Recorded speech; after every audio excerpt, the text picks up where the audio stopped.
దేశవ్యాప్త బంద్కు auto driver association మద్దతు. నిజామాబాద్ జిల్లా ఇందల్వాయి మండలం ఆటో డ్రైవర్స్ అసోసియేషన్ సభ్యులు కేంద్ర ప్రభుత్వం తీసుకొచ్చిన హిట్ అండ్ రన్ చట్టానికి వ్యతిరేకంగా దేశవ్యాప్త బంద్కు మద్దతుగా ఆటో డ్రైవర్ అసోసియేషన్ ఆధ్వర్యం నిరసన తెలుపుతూ బంద్ పాటించారు. ఆటోలు పూర్తిగా నిలిపివేసి ఈ చట్టానికి వ్యతిరేకంగా నిరసన తెలిపారు. ఈ నిరసన కార్యక్రమంలో మండల ఆటో డ్రైవర్ యూనియన్ అధ్యక్షులు Satish, Moin, Salim, Buchchi, Mallu, Ravi, office boy, Srinu, Suresh, Ram, Chandar, Das, Ayaz, Gangadhar, Mohan auto union సభ్యులు పాల్గొన్నారు.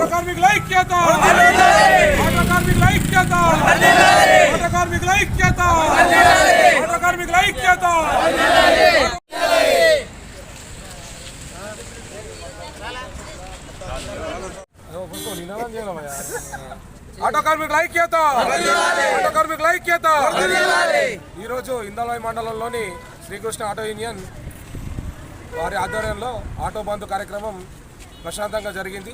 కాబట్టి దీని మీద గవర్నమెంటు మాపై, మా బతుకులపై మంచి నిర్ణయం తీసుకోవాలని, ఆటోల వల్ల మా బతుకులు సాగుతున్నాయి కాబట్టి ఆర్టీసీ వల్ల మేము చాలా నష్టపోతున్నాం. దానివల్ల ప్రతి ఒక్కరికి చాలా ఇబ్బందులు ఉన్నాయి. ఫ్యామిలీలు మొత్తం బతికించుకుంటున్నాం ఆటో మీదనే.